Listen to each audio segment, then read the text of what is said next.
Assalamualaikum warahmatullahi wabarakatuh.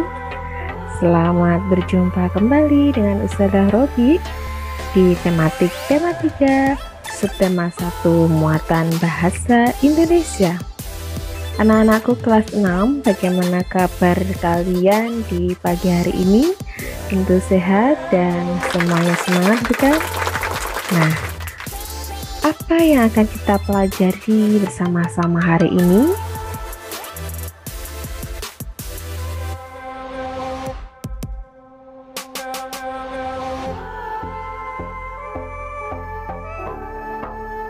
Kita akan belajar tentang teks eksplanasi ilmiah sesuai dengan kompetensi dasar 3.2 menggali isi teks penjelasan atau eksplanasi ilmiah yang didengar dan dibaca. Kemudian KD 4.2 menyajikan hasil penggalian informasi dari teks penjelasan eksplanasi ilmiah baik secara lisan, tulis, dan visual dengan menggunakan kosakata baku dan kalimat efektif. Nah, dari penjelasan tadi, kira-kira apa saja yang akan kita pelajari nanti ya?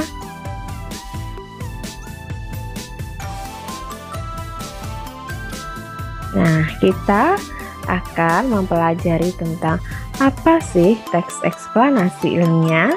Kemudian kita juga akan belajar tentang kalau sudah tahu pengertiannya, kita harus tahu juga contoh-contoh teks eksplanasi ilmiah. Kemudian fungsi dari teks eksplanasi ilmiah itu untuk apa? Kemudian pola teks eksplanasi ilmiah, ciri-ciri dia bisa dikatakan teks eksplanasi ilmiah, dan yang terakhir adalah struktur atau bentuk teks eksplanasi ilmiah.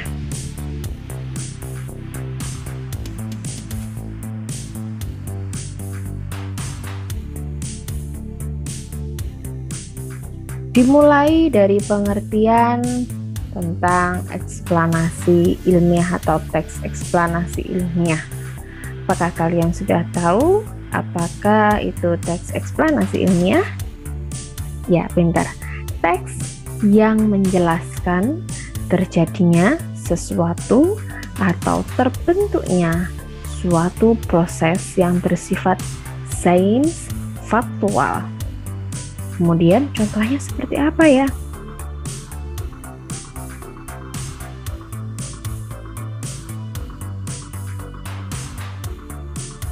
Sebelum kalian mengetahui contoh-contoh dari teks eksplanasi ilmiah, sebenarnya teks eksplanasi itu sendiri atau teks penjelasan itu terdiri dari 3 macam. Yang pertama sosial, kemudian teks eksplanasi budaya. Nah, yang kita bahas hari ini khusus pada teks eksplanasi ilmiah, yang mana ilmiah itu adalah bersifat ilmu pengetahuan sesuai kaidah keilmuan dan faktual. Faktual itu apa? Nyata. Jadi bukan fiksi, tetapi suatu kenyataan. Informasi yang dituliskan adalah sebuah kenyataan dan bisa dibuktikan. Dia juga memiliki atau menjelaskan hubungan yang logis atau bisa diterima, bukan hanya sekedar dongeng. Nah, disitulah keunikan atau kelebihan dari eksplanasi ilmiah. Sebelum kita melangkah lebih jauh, kalian harus memahaminya. Jadi apa itu teks eksplanasi ilmiah ya? Faktual, dia nyata sesuai dengan fakta, bersifat ilmu pengetahuan.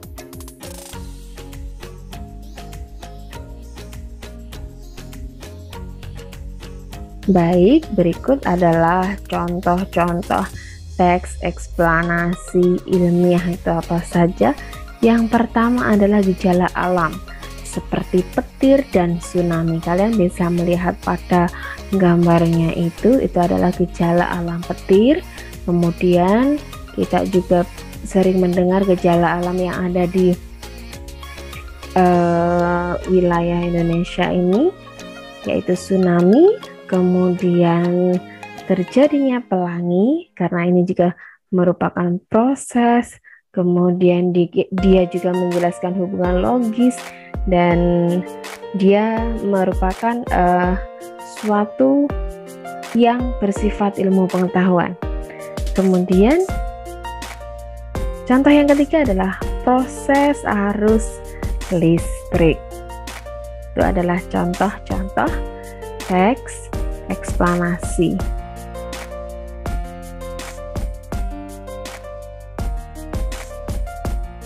Setelah yang Ustazah sebutkan tadi, adakah contoh lain? Apakah kamu bisa menyebutkannya?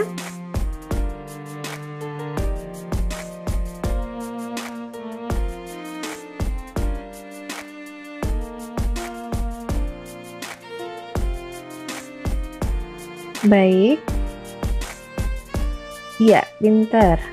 Contoh teks eksplanasi ilmiah selain tadi yang disebutkan, ada gejala alam yang menceritakan tentang petir, kemudian menceritakan tentang tsunami, terjadinya pelangi, dan proses arus listrik. Maka contoh lainnya adalah peristiwa hujan. Ada lagi, ya pintar, terjadinya gerhana. Itu juga merupakan contoh teks eksplanasi ilmiah.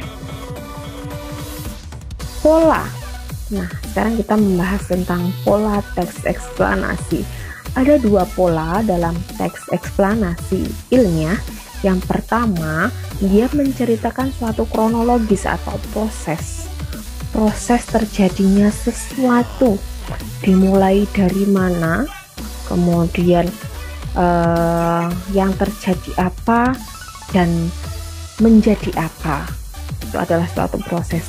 Kemudian yang kedua, dia memiliki pola kausalitas atau pola sebab akibat. Sesuatu terjadi itu karena suatu peristiwa yang ada sebelumnya. Nah, itu adalah sebab akibat. Jadi ada dua pola atau bentuk dalam teks eksplanasi. Nah, kenapa harus ada teks eksplanasi, atau fungsinya apa sih sebenarnya ya? Sebenarnya teks eksplanasi itu sebuah peristiwa dalam teks eksplanasi itu muncul karena adanya peristiwa lain yang sebelumnya terjadi, atau sudah disebutkan Ustazah sebelumnya tadi tentang sebab akibat. Jadi adanya suatu peristiwa itu karena adanya peristiwa sebelumnya. Nah, fungsinya apa? Adalah memberikan penjelasan kepada pembaca tentang terjadinya sesuatu yang disusun menurut prinsip sebab akibat. Sampai di sini paham ya? Baik, Ustazah lanjutkan. Nah, di mana sih kita dapat menemukan teks eksplanasi ilmiah? Nah, kita sering menjumpai pada karya tulis ilmiah, karena memang di situ dituntut di dalam karya tulis ilmiah ini adalah bersifat keilmuan, bisa dibuktikan karena sesuatu yang ditulis di situ nanti bisa bermanfaat dan bisa dipraktekkan dalam kehidupan sehari-hari. Coba kalau itu tidak nyata, apakah bisa dipraktekkan dalam kehidupan sehari-hari? Jelas tidak. Disinilah kelebihan dari eksplanasi ilmiah.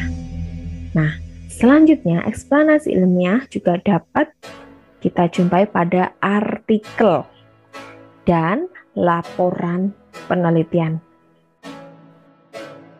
Nah, nanti kalau kalian sudah selesai, mungkin SMA juga ada laporan penelitian, mungkin nanti ketika kalian kuliah juga ada karya tulis ilmiah, atau bahkan sekarang pun sekolah dasar juga ada tentang karya tulis ilmiah ya untuk sekolah dasar. Nah, nanti coba cari info lebih lanjut lagi. Kita lanjutkan di teks eksplanasi ilmiah selanjutnya. Nah, dari yang sebelumnya tadi kita mendapatkan teks eksplanasi ilmiah itu di mana saja, maka selanjutnya adalah strukturnya. Struktur ini adalah pembentuk. Dalam suatu teks biasanya ada pembentuknya. Terdiri dari apa saja dia? Yang pertama, struktur teks eksplanasi ilmiah yang pertama adalah pernyataan umum. Nah, di sini saya tandai pernyataan umum berisi tentang suatu penjelasan awal tentang latar belakang. Kenapa sih hal ini terjadi? Alasannya apa? Itu merupakan suatu latar belakang. Misalkan, saya ambil contoh tentang proses terjadinya pelangi. Nah, latar belakang kenapa sih ada pelangi? Nah, itu adalah suatu pernyataan umum. Biasanya pernyataan umum ini di suatu cerita atau di suatu tulisan teks eksplanasi ilmiah berada di awal. Kemudian yang kedua adalah deretan penjelas, yaitu menjelaskan dari pernyataan umum. Dari sesuatu yang umum dijelaskan lebih rinci, lebih khusus lagi, yaitu suatu paparan rangkaian peristiwa atau urutan mengapa suatu fenomena itu terjadi. Bisa juga berisi urutannya, bagaimana peristiwa tersebut terjadi pada awalnya, misalkan air laut terkena sinar matahari kemudian menguap. Nah, itu adalah suatu urutan. Nah, bisa dalam deretan penjelas itu mengandung suatu urutan. Kemudian struktur yang ketiga atau yang terakhir, penutup. Ada tadi kalau pernyataan umum sebuah pembuka, maka ini diakhiri dengan penutup atau disebut juga dengan interpretasi, yaitu suatu penafsiran, pemaknaan atau pemberian arti, atau penyimpulan atau kesimpulan dari penulis. Jika kamu adalah penulis dari teks eksplanasi tersebut, maka menurutmu, nah, menurut pendapat penulis, karena kamu penulisnya, kalau di buku atau di LKS berarti ya yang nulis pada LKS tersebut. Seperti itu. Apa pendapatnya tentang tulisan yang sudah ditulis? Nah, dari sini paham strukturnya ada 3 ya. Apa saja tadi?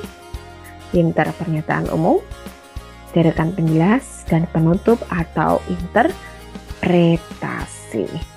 Di sini paham ya? Lanjut. Atau bisa kalian lihat bagan seperti berikut. Pernyataan umum, informasi singkat tentang apa yang dibicarakan atau latar belakangnya. Kemudian penjelasan, berisi urutan, uraian atau penjelasan tentang peristiwa yang terjadi. Kemudian terakhir atau penutup atau disebut juga dengan interpretasi, berisi pendapat singkat penulis tentang peristiwa yang terjadi. Jadi pendapat atau kesimpulan. Oke, good. Sampai di sini paham ya strukturnya? Iya, lanjut. Ciri-ciri sekarang. Nah, kalau kita membedakan, pasti kita harus tahu ciri-ciri. Jangan-jangan semua suatu teks atau bacaan kamu anggap itu adalah teks eksplanasi ilmiah. Gak bisa. Jadi kita harus tahu ciri-cirinya. Nah, terdiri dari strukturnya tadi. Strukturnya tadi apa? Pernyataan umum, penjelas, dan interpretasi atau kesimpulan. Kemudian ciri yang lainnya adalah memuat informasi berdasarkan fakta atau faktual, nyata. Jadi bukan fiksi, tapi non-fiksi. Bukan suatu khayalan yang dikarang-karang untuk bercerita atau dongeng, bukan. Jadi dia adalah fakta sesuai dengan kenyataan, informasi nyata. Kemudian faktualnya memuat informasi yang bersifat keilmuan, misalnya tentang sains. Paham ya tentang ciri-cirinya? Kalau nggak nyata berarti ya bukan teks eksplanasi ilmiah. Oke. Nah, dari semuanya sudah paham anak-anak? Oke. Kalau sudah paham, sekarang kesimpulannya apa dari yang disampaikan Ustazah?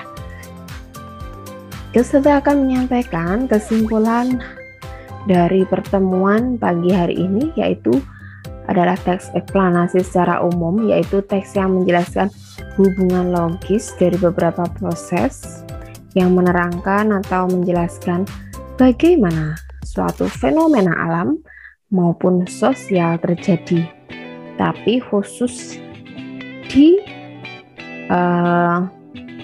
tema 3 subtema 1 muatan bahasa Indonesia ini, teks eksplanasi ini tidak secara umum, tapi teks eksplanasi ini teks eksplanasi ilmiah ya, jadi bukan yang sosial tapi tentang fenomena alam atau sains. Yang contohnya tadi sudah disebutkan Ustazah, ada fenomena alam, ada peristiwa hujan, ada peristiwa pelangi, kemudian gerhana matahari dan lain sebagainya. Kemudian kita juga tadi sudah belajar tentang struktur atau bentuknya. Bentuknya ada 3, apa pembuka atau pernyataan umum, kemudian yang kedua deretan penjelas, ketiga interpretasi atau kesimpulan. Pasti di luar kepala kalian sudah hafal ya. Kemudian kesimpulan yang ketiga, polanya bagaimana? Ada 2 pola atau bentuknya. Yang pertama, kronologis atau proses, suatu proses. Ada yang kausalitas atau sebab akibat. Kemudian ciri-cirinya. Maaf ini kurang. Jadi ada pernyataan umum. Ada apa lagi tadi? Penjelas. Dan terakhir adalah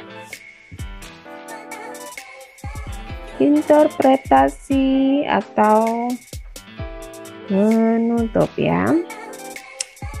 Nah, interpretasi atau penutup apa Ustazah? Tadi sudah dijelaskan tentang apa? Pendapat. Iya, pinter.